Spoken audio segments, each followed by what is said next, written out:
Conservatives are Christian. Christians are conservative. At least, that's probably what you and millions of Americans instinctively think when religion and politics come up together. To be fair, when people think of Christianity and politics in America, it's usually because of the Republican Party. Topics like abortion, LGBTQ rights, and religion in public spaces are key battlegrounds for Republicans, and are almost always top issues for Christian voters.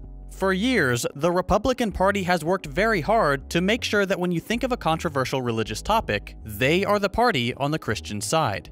But why is that the case? In this episode, we'll explore the origins of the link between conservatism and Christianity, and consider how religion can be used in a more positive, progressive way that actually reflects the radical egalitarianism of Jesus. Let's jump in. If you live in the United States, it's pretty easy to make the assumption that Christianity has always been a conservative thing. But has it really? You might be surprised to learn that no. It's only been since the 80s that Christianity has been so strongly associated with conservatism. At its inception, and among the first people to practice Christianity, the teachings of Jesus were interpreted and implemented in a pretty socialist way. The early church, and Christian founding figures like Basil of Caesarea and John Chrysostom, lived according to what we would now consider socialist principles. The common ownership of property, the community providing for the needy, and criticism of those who hoarded wealth from labor. Several accounts from the time describe Christian social systems as not being founded on ruthless competition, the privatization of the means of production, nor on the veneration of greed that capitalism is characterized by today, but rather on the same values we find in leftist literature. Over time, Christianity spread and diversified, often in more politically varied ways. Still, many groups continued to espouse an egalitarian conception of community and development, with leftist Christian groups existing throughout the world, and eventually appearing in America alongside the more well-known proto-capitalist Calvinists. Calvinists aside, American Christianity often took on a progressive character. Most famously, the early 20th century saw movements like the social gospel bringing progressive religion to the forefront of American life. In 1917, Walter Rauschenbusch, a central figure in the social gospel, published a manuscript for the new religious movement, in which he rips apart capitalist exploitation of labor, their responsibility for imperialism, colonialism, war, political autocracy, and economic oligarchy, all through the lens of Christianity. Christian ethics, Rauschenbusch argued, were completely incompatible with those of capitalism. This, in turn, launched a movement of broad-spanning social justice that came to influence American politics the nation over. His work deeply shaped the American conception of religious morality, in everything from the New Deal to the Civil Rights Movement and the central role played in it by Baptist minister Martin Luther King Jr. Though he appears a little later in this story, MLK represents one of the most clear-cut examples of people whose religiosity worked in tandem with their leftist politics. As we just mentioned, MLK was a Baptist minister. He spent years studying Christian theology, worked in the church, and eventually became a leading figure in Christian society, and in American society more broadly. It was in the church that he couldn't reconcile the deep inequality of a capitalist society, which stranded millions of Americans in poverty, with the morals of the Christian church, catalyzing speeches like this. I am convinced that if we are to get on the right side of the world revolution, we as a nation must undergo a radical revolution of values. We must rapidly begin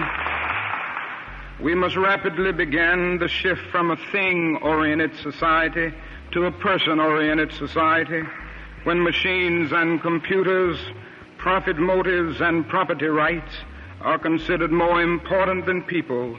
The giant triplets of racism, extreme materialism, and militarism are incapable of being conquered. A true revolution of values will soon cause us to question the fairness and justice of many of our past and present policies. On the one hand, we are called to play the Good Samaritan on life's roadside, but that will be only an initial act. One day we must come to see that the whole Jericho road must be transformed so that men and women will not be constantly beaten and robbed as they make their journey on life's highway. True compassion is more than flinging a coin to a beggar. It comes to see that an edifice which produces beggars needs restructuring. So, what happened? When did Christianity suddenly become synonymous with conservatism? Let's go back to the 1920s. For starters, higher criticism, sometimes called historical criticism, began gaining traction in German academic circles. This might seem obscure, but the movement rapidly spread. Higher criticism was centered on questioning the inerrancy and infallibility of the Bible as a singular text.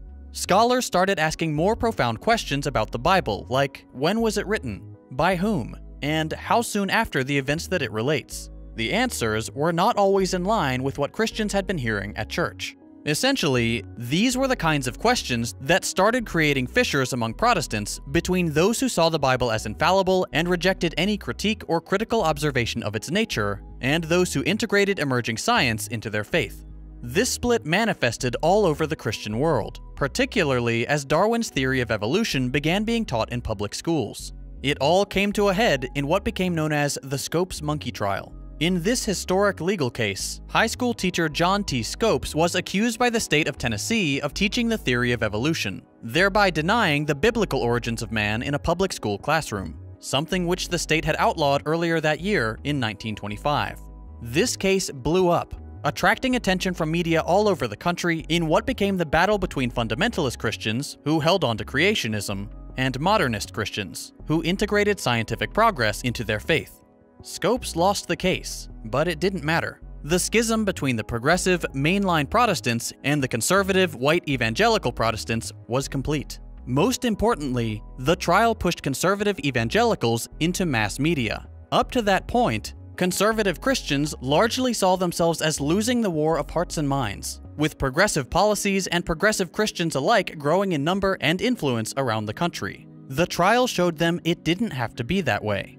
They could increase their influence beyond the physical walls of the church.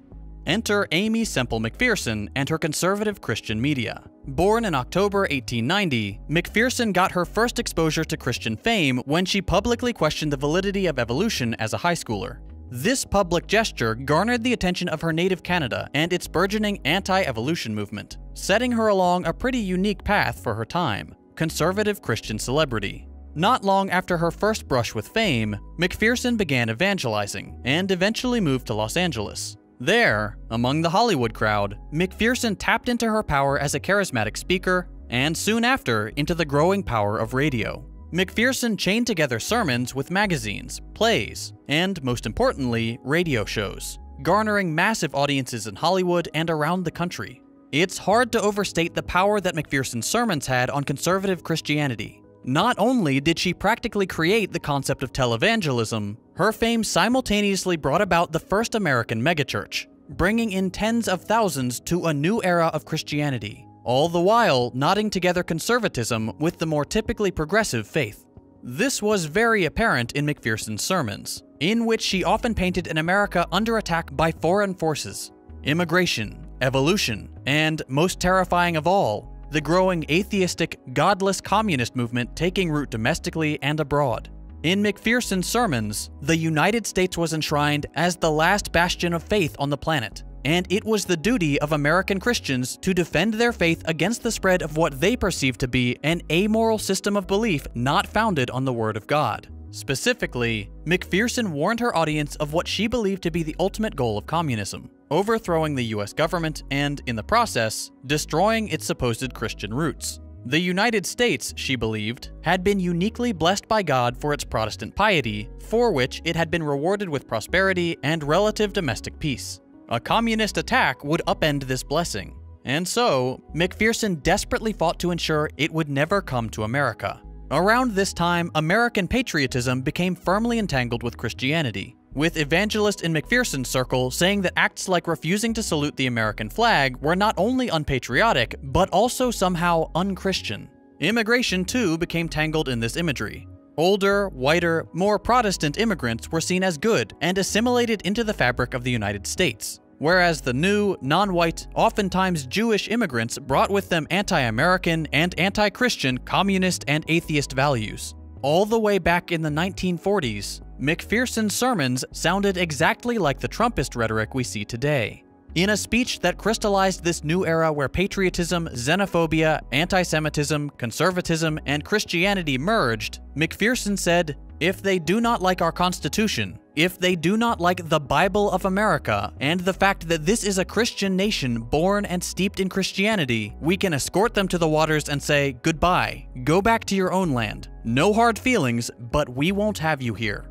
At this point, the story is picked up by several other charismatic Christians. Billy Graham, Oral Roberts, Pat Robertson, and Jerry Falwell are some of the most well-known examples of people who grew up on the McPherson brand of Christianity and used a new medium, television, to carry the message of Christian nationalism even further into the 20th century, cementing the role of televangelism in the American landscape. At this point, and as with many topics in American history, it's impossible to avoid the impact of the Cold War and the Reagan years. In 1979, just 1 year before Reagan was elected, Jerry Falwell, one of the most influential televangelists, created the moral majority. We'll get to what that is in a second. Around this time, evangelicals started growing in socioeconomic power and, most importantly for Republicans, voting power. Evangelical churches grew, as did the fortunes of their members, until eventually, evangelicals made up a third of the American adult population. Rallied around the speeches of massively popular televangelists, evangelicals began to see their involvement in politics as a divine necessity. But voting for conservatives and leading single-issue campaigns began to look small compared to the power evangelicals were beginning to amass, prompting Robertson, another famous televangelist, to announce in 1979 that "We have, together with the Protestants and the Catholics, enough votes to run the country. And when the people say, we've had enough, we are going to take over." And so, Falwell created the Moral Majority, a political group that would exchange an enormous voting bloc for a comprehensive evangelical program in the Republican Party. Now, evangelicals felt confident that they could dictate party policies to Republican politicians on abortion, gay rights, the Equal Rights Amendment, and a host of social programs and foreign policy stances. Evangelicals ran popular broadcast media channels, publishing houses, colleges, and thanks to these new political groups like the Moral Majority, they were increasingly represented and emboldened by federal government representatives. Evangelical leaders were in congressmen's houses, in the mailing lists of tens of thousands of Americans, and were suddenly a sizable lobbying group. They had achieved political relevance like no other group in the United States. Later in 1979, evangelicals turned on their accrued power in full force, backing the candidate that stood alongside them in every key issue, Ronald Reagan. I won't spend too long on the results since you probably already know about them, but the evangelical-backed Reagan presidency gave rise to privatization, tax cuts for the wealthy, massive increases in military spending, environmental deregulation, pro-segregation politics, the disastrous war on drugs, the horrific response to the AIDS epidemic, and the total halt on progress for LGBTQ rights at the national level. Many today credit the conservative discourse surrounding abortion, homosexuality, and the demonization of people addicted to drugs to these Reagan-era politics and the central influence of early conservative evangelicals. During this same time period, mainline, progressive, and leftist Christians saw declining numbers all over the country. The cumulative effects of the Red Scare, the Cold War, and a community with a less narrowly defined identity, and thus a more loosely held together community, meant that the Christian left became more and more obscured in politics and society as a whole, leaving an open field for evangelicals and conservative Christians in which to dominate the American political game. Fast forward a bit, and although Bill Clinton's victory represented a small setback for the evangelical movement, the ensuing presidencies of George W. Bush and eventually Donald Trump proved that a mobilized, motivated, and united electorate could importantly sway elections in favor of conservative candidates with highly religious social policies and talking points. Now, white conservative evangelicals are firmly settled in the American political landscape and exert tremendous power on the policies and posturing from the Republicans we see today. That brings us to the present. Over 46% of Americans are Protestant, and more broadly, some 70% of Americans identify as Christian. Republicans rapidly go after the evangelical vote, a group that today makes up about 1 in 4 Americans, but is overrepresented in elections, accounting for between 30 and 40% of the vote in 2020. In the last 2 presidential elections, a whopping 75 to 80% of that white evangelical vote went to Donald Trump. So, what do things look like on the left? For starters, the Christian left is seeing somewhat of a revival. Christian leftist organizations like Christians for Socialism and the Institute for Christian Socialism have gained popularity in the wake of the Trump presidency as socialism as a whole trends upward. It is also impossible to ignore the Democratic base of Black Christian voters who regularly ensure Democratic victories and stand in stark contrast with the white evangelical vote. On the international stage, political parties on the left frequently embrace a Christian tradition in harmony with leftist or otherwise progressive politics. In many cases, Christian groups have defended progressive legislation here in the States, like in 2014, when the United Church of Christ sued the state of North Carolina to defend same-sex marriage on the grounds of religious freedom. It's important to understand that the elected officials you see yelling the loudest about Christian morality are usually the worst representatives of the faith, and often don't believe a word of it themselves. The most obvious example is Donald Trump, a man who, until launching his campaign for the presidency, did not make any attempt to pretend he was even remotely religious, and only adopted evangelical language to secure that large and vital Republican voting bloc. But Republicans aren't the only ones at fault here. There are plenty of Democratic politicians who make a point of reminding people that they're Christians, despite very few, if any, elected officials fighting for legislation that would actually help the poor, the sick, the elderly, or any of the cast aside and forgotten groups that Jesus called his followers to care for. In fact, these politicians often ignore the will of the people when it comes to things like universal healthcare or ending homelessness, things that have overwhelming support and are clearly more in line with their supposed Christian values than the corporate handouts they so frequently produce. No matter who you are, religious or not, it's important to realize how a few key figures in the white American evangelical movement have taken a religion with a rich history of egalitarian values and convinced us that its only legitimate avenue in politics is through a platform that preaches hyper-individualism, greed, siding with massive corporations, and hatred of the poor. In spite of these efforts, plenty of people let their faith guide and supplement a socialist, humanitarian conception of society. Many Christian or otherwise religious people today suffer under a capitalist system of exploitation and alienation, both domestically and abroad. Correcting this notion that capitalism is somehow the decree of a God who preaches justice is critical to our success. And this applies to every religion.